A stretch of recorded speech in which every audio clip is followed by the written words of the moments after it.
Hi guys, welcome to my channel, or welcome back to my channel. It's time for a brutally honest conversation about confidence. I am going to be a little harsh. I want to be your harsh big sister in this video. So if you're gonna be a little sensitive, today's video might not be for you, and that's okay. Sometimes we just have to know where we're at today. And if you're feeling overly sensitive, or you're kind of in a place where you're not ready to get some like harsh love, then maybe this video isn't for you. So some brutally honest advice about confidence. Who the fuck am I? My name is Ashley Resch. I have been a international model for the first 10 years of my career. Now I'm a life coach and personal trainer, specializing in confidence, but also helping women every single day feel better about their bodies, feel better in their bodies, and just working with people to make sure that they feel the best that they possibly can. I don't know what phase of your life you're in. I don't know if you are some incredibly successful person or you're kind of in a stage of like in between, and I don't know.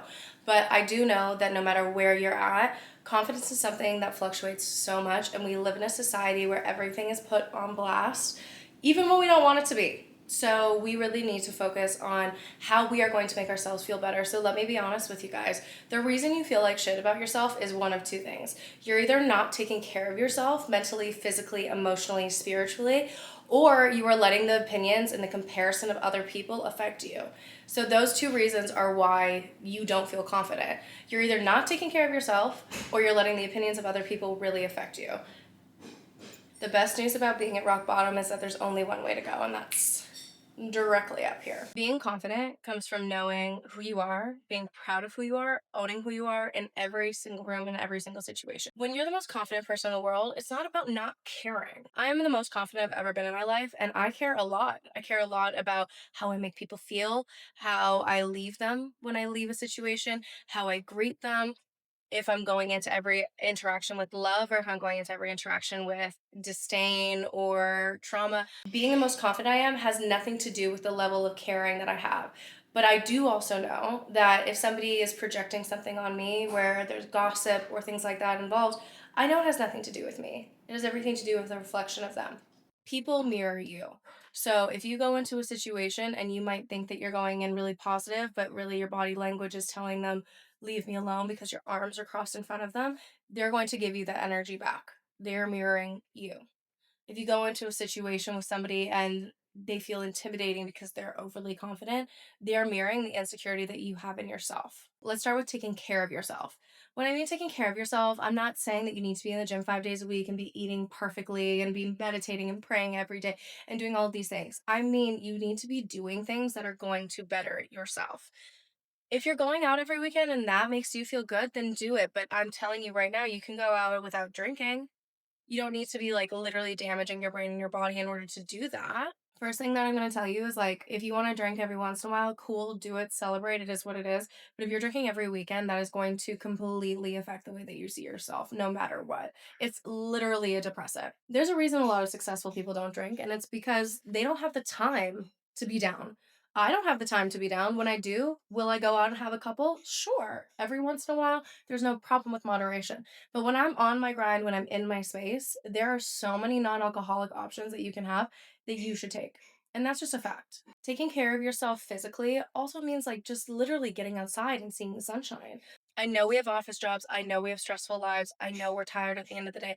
But I promise you, doom scrolling for 25 minutes to 3 hours after work is not going to make you feel better about yourself. Going for a 5-10 minute walk actually might. The reason that you don't feel confident is because you're doing absolutely nothing to engage that confidence in yourself. You're going to and from one place, you're not putting yourself out there, and then you're sitting at your house going, I wonder why nobody's choosing me and why I'm nowhere I want to be in my life. How can you expect to be where you want to be in your life when you're doing nothing to achieve that? You're not going to the gym. You're not trying Pilates. You're not reaching out to your friends. You're not on the dating apps. You're not trying. You're not doing anything you can to be this confident, badass person. You're literally just sitting in this realm of routine and in the comfortability. I'm telling you right now, confidence does not grow in your comfort zone. Confidence does not grow in this little bubble that you've created. Confidence grows way outside of it. And yeah, does it take a little bit of balls to be able to go out and be like, okay, I'm going to try something new? It does. But this is what breeds confidence. Confidence, like everything else, is something that is a muscle memory, something that we have to train ourselves that we have. I didn't just wake up one day and was like, okay, I feel like a bad bitch, so I'm going to be. No, I went through at least a year and a half where I didn't feel confident enough to leave my house, let alone try anything by myself. I was sitting there going, I don't even want to try a new Pilates class because I'm so concerned everyone's going to look at me like a newbie, even though I am. And even though there's no problem with that. But I was so transfixed on myself and I was so absorbed. And honestly, I was self absorbed. I was so self absorbed and thinking that everybody cared about me. And let me tell you, if there's one thing that people do not care about, it is you. Because everybody is thinking how you look at them or how that person looks at them or how everybody else in the room is looking at them. So they're definitely not thinking about you. And if they are, again, mirror. It's a reflection on how they look at themselves. If you don't have the life that you want, you need to change what you're doing. If you don't have the relationship you want, you need to get out of it and change what you're doing. If you don't have the body that you want, you need to get out of your routine and change what you're doing. All of it comes from change. I know stepping into the change is going to be hard. Like, trust me, I literally didn't leave my house for like a year and a half. And then I came off this reality TV show and had like the most anxiety I've ever had in my entire life and thought everybody cared so much when really nobody did. But I robbed myself of so many experiences, so many friendships, so many opportunities because of fear. I took that away from myself and from my experience. So I decided that in order to get that back, I need to change. How did I change that? I started working out. And it wasn't even starting to work out in a way where I was like, you know, doing all this. I literally was working with a personal trainer because that's what made me feel the most comfortable. I went into the Pilates classes where I knew nobody was going to be at 6 a.m., the 7 p.m., like the 2 p.m. I did the classes where I knew I was going to be like basically by myself, but I did it. And every time I did it, I started to like it more and more because I was like, wow, I'm actually showing up for myself. I'm doing this for me.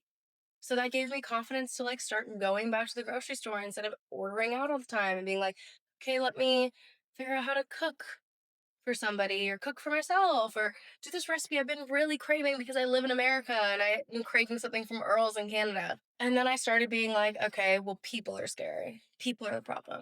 And I get it. People hurt people. And when you have trauma attached to relationships or friendships or anything people wise, it makes it very, very, very challenging to want to do anything because people are all around us. But we, as human beings, we are not individualistic creatures. We are group creatures. We are lovers. We are familial. We work in groups and we need other people.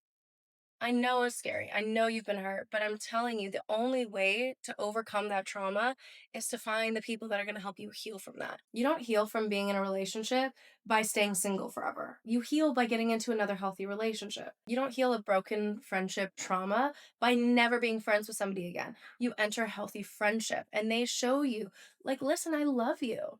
But that's what it is, right? We don't want to know that other people love us because we don't think that we're deserving of love. So we give ourselves zero love and we don't want to put ourselves out there because we don't want to hear the truth. Like, what if we're not worthy of love? But what if you heard the opposite? What if you saw the opposite? What if you found the opposite? Because I promise you, if you go out into that world and you say, I want to be shown that I'm love and that I deserve love, you will find love. That's a fact.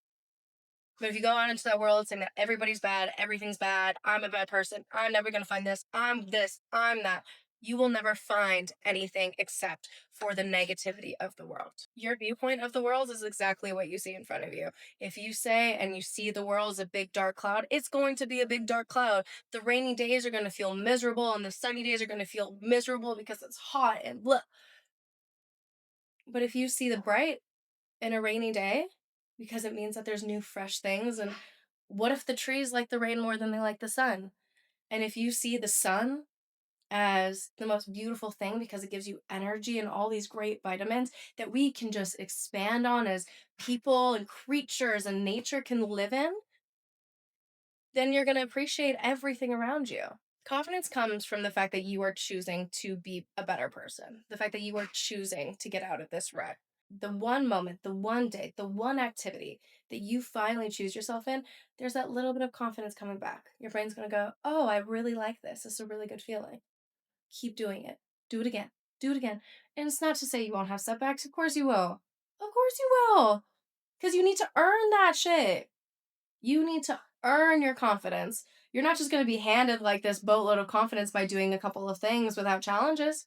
The challenges are what really show, do you have this in you? Are you really worthy of this confidence? Are you really worthy of this life? You got to go through challenges. In order to see the best view on the top of a mountain, you got to climb up the hill. Are there going to be some flats? Absolutely. Relish in those, absorb those, be grateful for those. But those uphills are just as important as the view is at the top. And if you can't appreciate the journey that you're on to get up there, you're not going to get anywhere. The other issue with confidence that happens so frequently is this art of comparison. And listen, I will give you a break here. It is not your fault. It is the society we live in. We live in a society where we are constantly being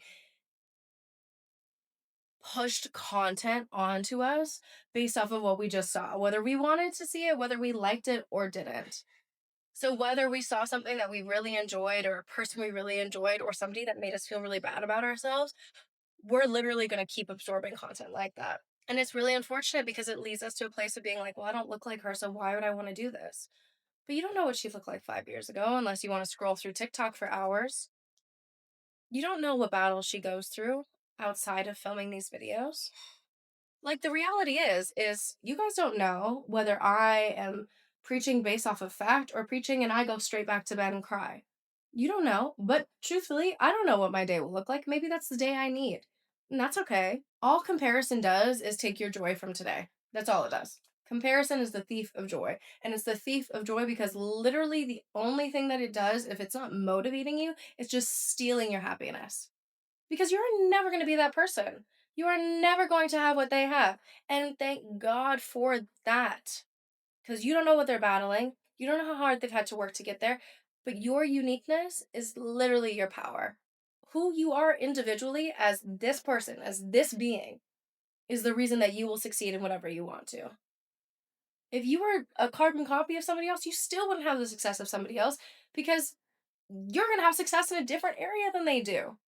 You don't need to be a twin of somebody to have success in the same field. It doesn't work like that. When you compare yourself, when you tell yourself you're not enough, when you tell yourself we're not worthy of that, you're not going to be.